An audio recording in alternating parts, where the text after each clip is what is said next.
in 5, 4, 3, 2, 1. I'm me, Alvarado. And I'm Madison Kasper. Welcome back, Sharks.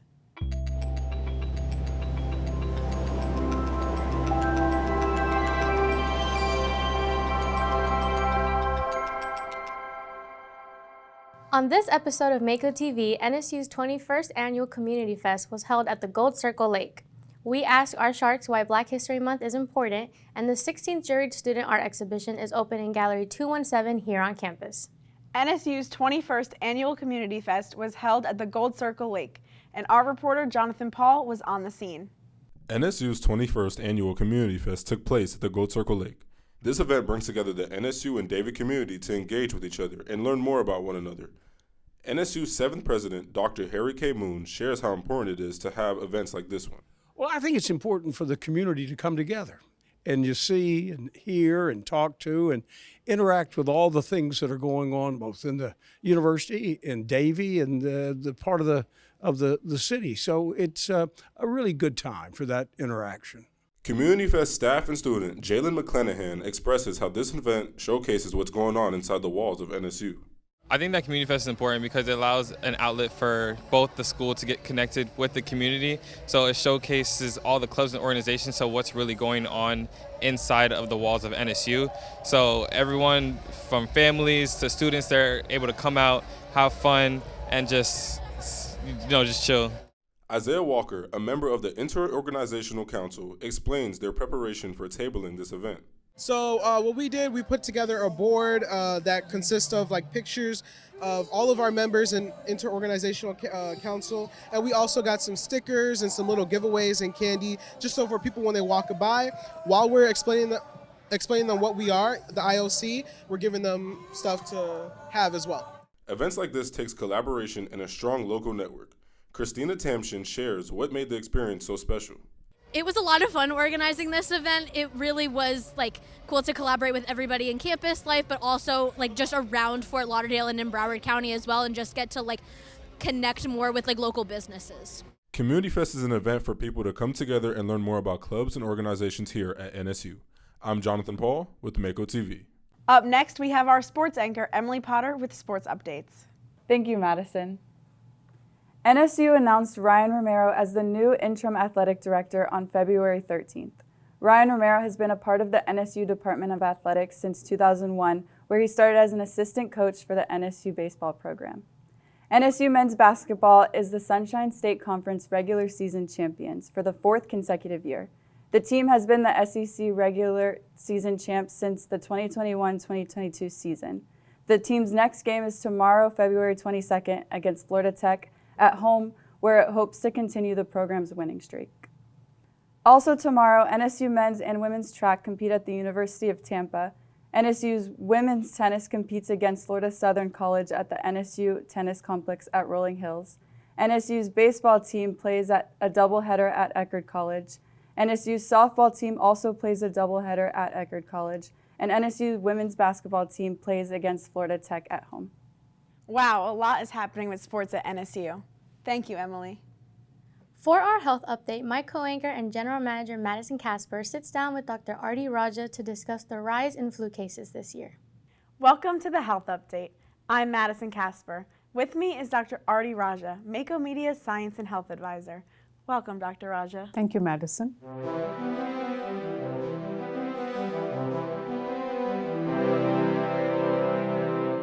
Our topic today is the recent rise in flu cases across the United States. Dr. Raja, we've been hearing a lot about the flu. What is the flu?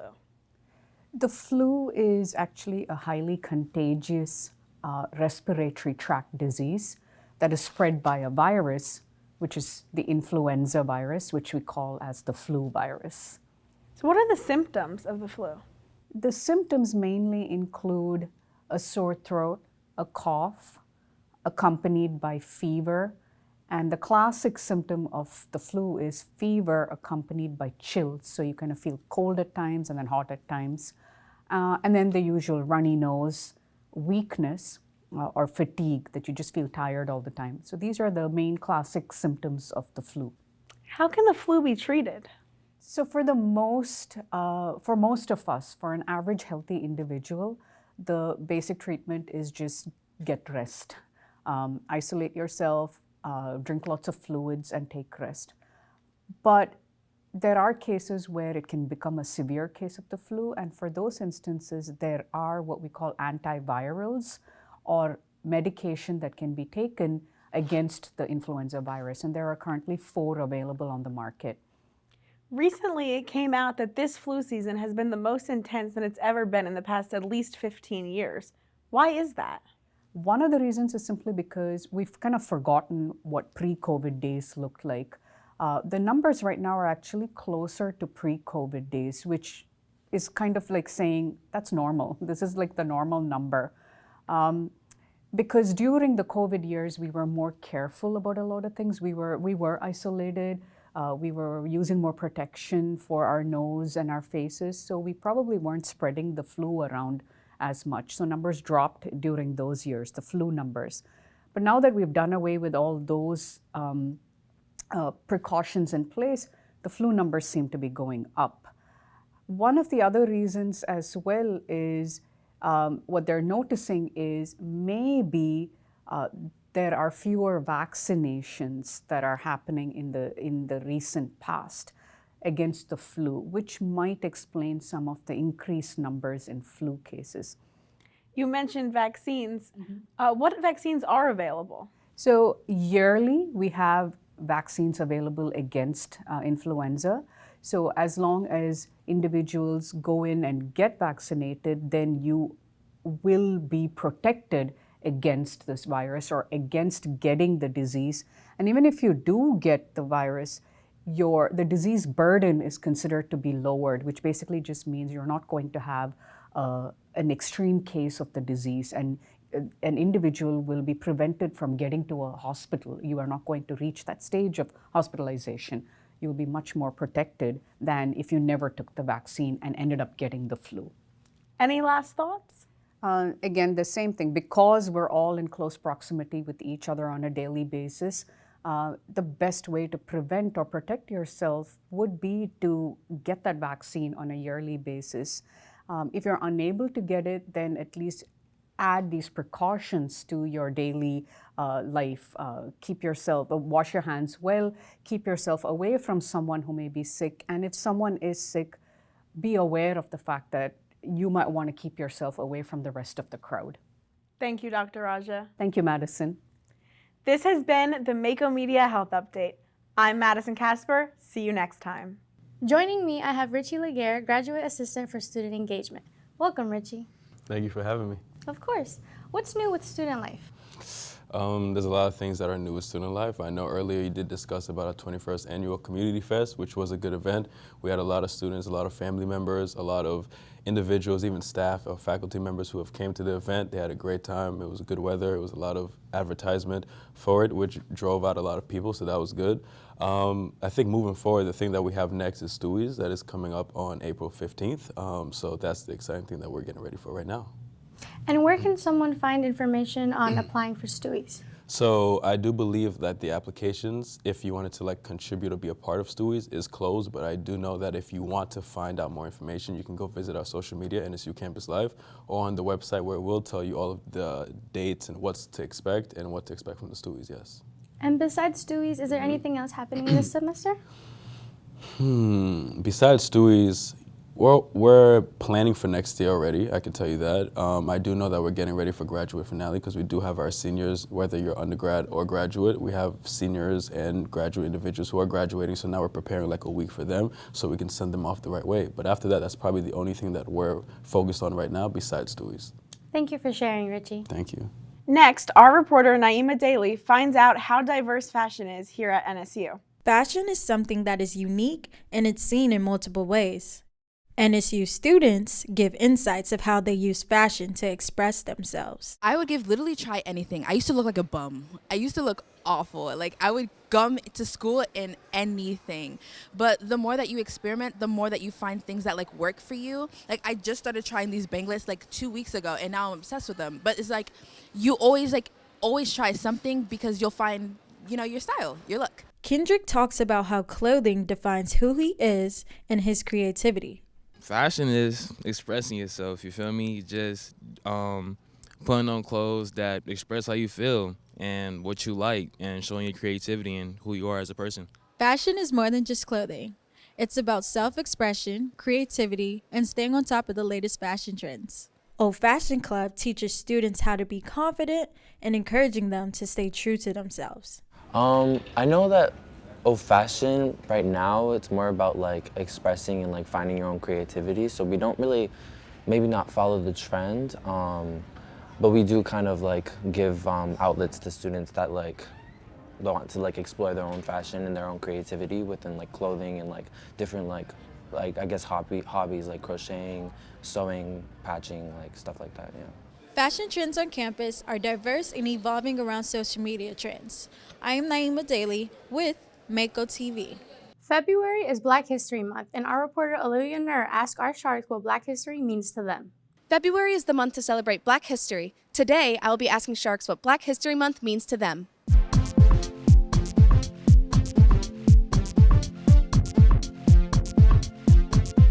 What does Black History Month mean to you?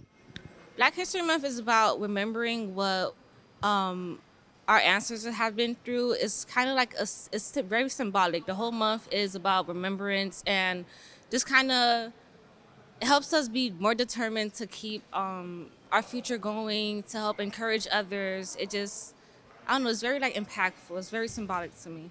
Why do you think it's important to celebrate Black History Month? I think it's important because I feel that people should know more about the history.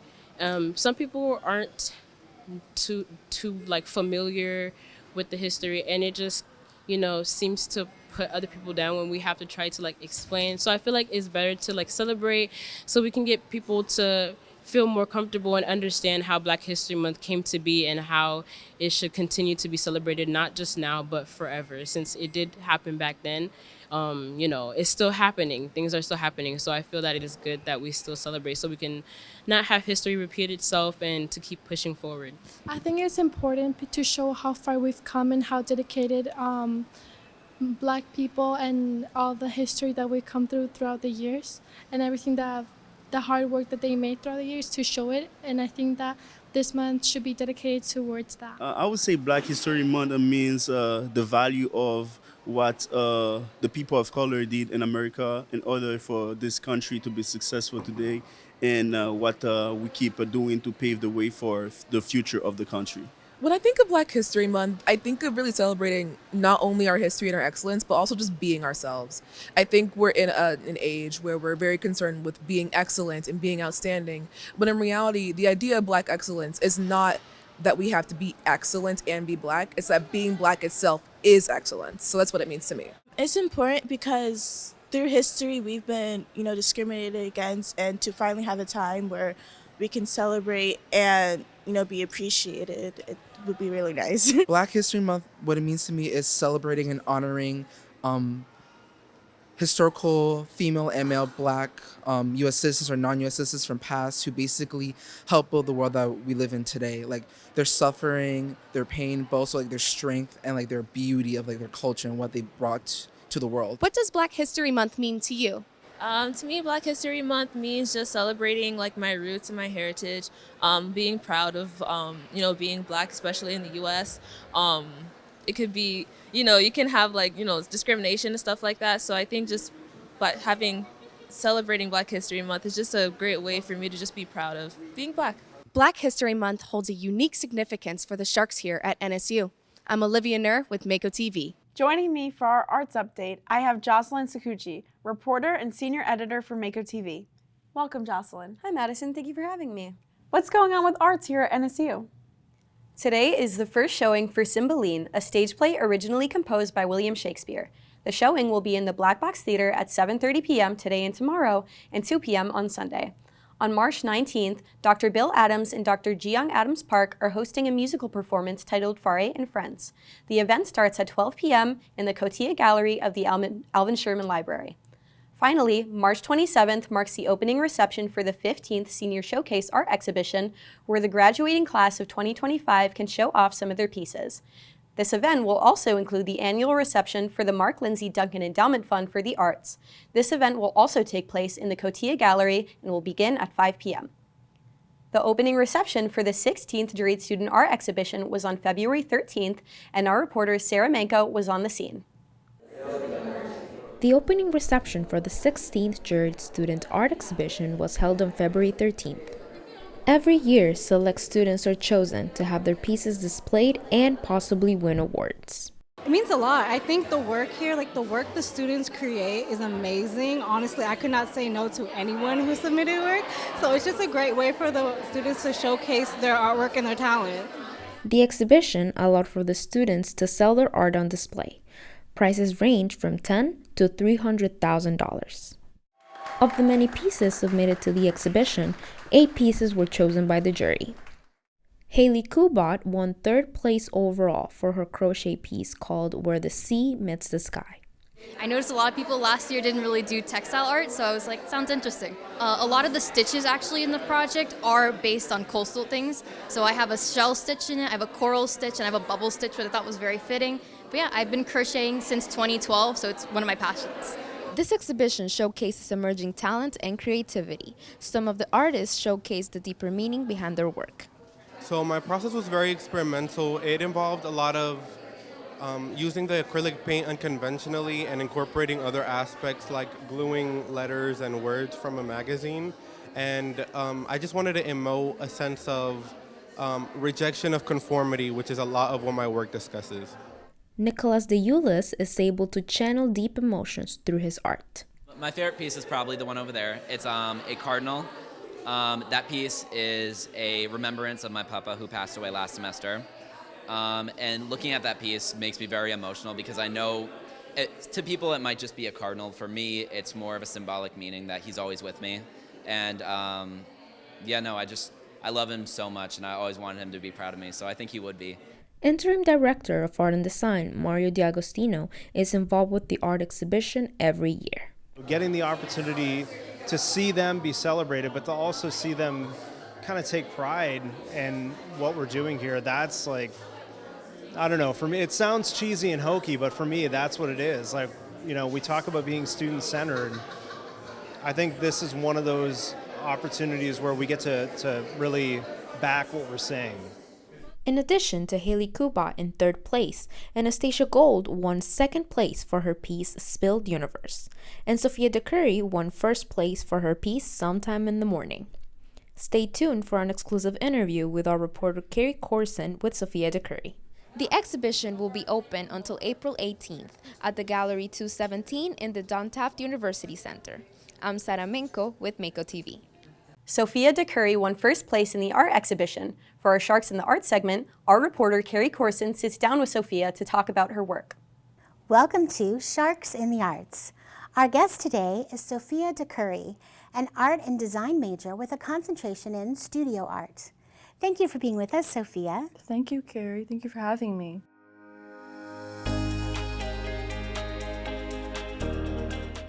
Now, we'd love to know more about you. What is your class year, and what age did you start to seriously pursue becoming an artist? Well, right now I'm a junior, and I've always, since I was little, I picked up a paintbrush or, charcoal and just started doing any sort of art. And I think when I was in middle school, I knew that art was my calling. Oh, really? Yeah. That's wonderful. What is your favorite medium as an artist and why? Oh my gosh, I have 2 right now that I'm currently working with. I love clay and I love oil paints. Ah, interesting. Interesting. Now, you submitted work for the 16th Annual Juried Art Exhibition and received recognition for your pieces. What was the title of the work and what award did you receive? So I got honorary mention for Fond Fidel, which is a bust. It's a little bit different from what I usually do because I usually do female busts and I explore themes of innocence and femininity. And I decided to do a little bit something different, something dark, something fantasy. And it's actually, I actually did the bust from a dear friend of mine who actually goes to here, Fidel Perez. Oh, and okay. yeah, so that was quite fun to do. And then I got first place, which I didn't even imagine that I would get. I was like, oh my gosh, like they said my name, and that was for a oil painting called Sometime in the Morning. Oh yes, now I saw both of those pieces, and the bust was ceramic, right? Yes, and then yeah. the other was an oil painting. Yeah, oil painting. And it was kind of like, maybe looked like a breakfast setting or something. Yeah, like that? so that was my inspiration was my mother took a picture actually of her breakfast while she was overseas, and when I saw it, I was like inspired. Like there was just this very sweet and lovely vibe that I got from it, and after that I really wanted to like create it into a painting. I would imagine that entering work for evaluation or competition is somewhat vulnerable. How do you interpret criticism? You know, so far I've received good criticism about my work, but you know, that's the interesting process for me when showcasing my work, because you know, I understand that people have their own interpretations and ideas about my work, and I'm very keen on listening to what people have to say about it. Interesting. Well, that's a good outlook, I think, to have, especially when you're a creative personality. Don't internalize it, just put it out there and let other people interpret it. That's pretty sound. Do you have any final thoughts that you'd like to share? I'm so honored to be a part of this interview. I'm so excited. Oh, it is our honor to have you. Thank you so much for being here with Mako TV today. The 16th annual Juried Art Exhibition is on display now in Gallery 217, located on the second floor of the Don Taft University Center. For more information, visit nova.edu/arts. This has been Sharks in the Arts. I'm Carrie Corson. See you next time. Thank you, Carrie. Mako Radio is also staying busy, and over in the booth we have DJ Romy to update us on what's going on with the radio. What's going on, everyone? This is DJ Romy here at the Mako Radio studio, bringing you our weekly update. So far, we are still live on air Monday through Fridays for our lunch hour and our evening night shows. Next week, we will not be having lunch hour shows, unfortunately, but we will still have our evening night shows. Next week during spring break, we will not be on air, so once we get back from break, we hope to catch you tuning in during the lunch hour and during the evening night show. And next week, Wednesday, stay tuned for the farmers market where we have a big surprise, so we hope to see you there. And lastly, go check out Off the Record. That's on our Spotify and Apple Music playlist. Thank you, DJ Romy. Thank you, Jocelyn, for all of your updates. Thank you, Madison. There are many niche spots here on campus, and our reporter Will Ruprecht goes on the scene to talk to Sharks and find out more. In the Don Taft University Center, NSU has a recplex. It includes a gym, sauna, pool, and activities available to students. Robert Lamb looks at his time in the gym as more than just fitness. For me, I'd say my favorite activity here is honestly probably just the gym area. You know, I love to be here. It's not only a place to lift weights and just like make a better version of yourself out of it, but it's also a great social space. You know, a lot of friends go here. It's a good time. Emily Troy has a favorite part of the recplex, even though many students don't participate in it. Probably the sauna as well as the group fitness classes. I feel like only recently they've started to become more popular, but there's still not a lot of people in them. There is not only spots for recreational activities on campus, but also nice and quiet ones for studying. The West End Deli is a popular spot to study and chat. I think it's improved it. It's a nice spot, usually pretty quiet. You can just sit down, get some work done, and not be too much in a pressured environment to be too quiet. So I think it's a nice balance. We speak with a student who has enjoyed the healing and medicinal garden since high school. So I used to be here with the high school, and now in college I've visited the medicinal garden multiple times, and I use it as more of like a relaxing space, quiet, nature-bound area to do studying, talk with people, or even just experience nature and think. For more information, check out www.rec.nova.edu. I'm Will Ruprecht with Mako TV. Thank you, Will. Mako Media Evening News just launched this week. It will air weekdays at 6:30 p.m. Stay tuned. That is all for this episode of Mako TV. You can catch our solo release videos on our YouTube channel at Mako Television. You can also follow us on Instagram at NSU_Mako TV. Thank you for watching. See you next time. Go Sharks!